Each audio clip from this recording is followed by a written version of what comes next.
আসসালামু আলাইকুম বন্ধুরা, সবাই কেমন আছো? আজকে তোমাদের মাঝে নতুন আরেকটি রেসিপি নিয়ে হাজির হয়েছি। সম্পূর্ণ রেসিপিটি দেখতে হলে ভিডিওটি না টেনে দেখতে থাকুন।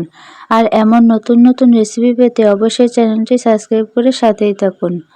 যারা এখনও চ্যানেলটি সাবস্ক্রাইব করেনি তারা খুব শীঘ্রই চ্যানেলটি সাবস্ক্রাইব করে দিন। তো চলুন মূল রেসিপিতে যাওয়া যাক। এখানে আমি কয়েকটা ধুন্দল নিয়ে নেব। তারপর একটা পরিষ্কার বাটি নিয়ে নেব। পরিষ্কার বাটিতে সবগুলো গুঁড়া মশলা একে একে দিয়ে দেব। পরিমাণ মতো মরিচের গুঁড়া, জিরা গুঁড়া, হলুদের গুঁড়া, ধনিয়া গুঁড়া,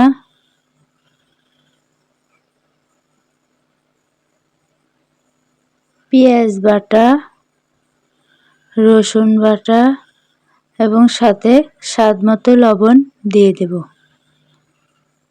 তারপর তাতে সামান্য পানি দিয়ে মশলাটা ভালো করে মেখে নেব। মশলাটা ভালো করে মেখে সাইডে রেখে দেব। তারপর চুলায় একটা কড়াই বসিয়ে দিয়ে তাতে পরিমাণ মতো তেল দিয়ে দেব। তেল কিছুটা গরম হয়ে আসার পর তাতে মেখে রাখা মশলা দিয়ে দেব। তারপর তাতে সামান্য পানি দিয়ে মশলাটাকে ভালো করে কষিয়ে নেব।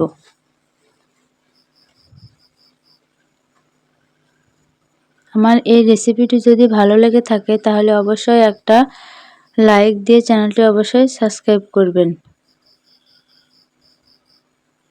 তারপর অন্য জায়গায় ছোট আলু খোসা ছাড়িয়ে নেব এবং ধুন্দলগুলোকে কেটে নেব। সাথে চিংড়ি মাছগুলোকে ভালো করে পরিষ্কার করে নেব। মশলাটা ভালো করে কষানোর পর তাতে চিংড়ি মাছ দিয়ে কিছুক্ষণ কষিয়ে নেব। কিছুক্ষণ কষিয়ে নেওয়ার পর তাতে পরিষ্কার করে রাখা ধুন্দল এবং আলু দিয়ে দেব।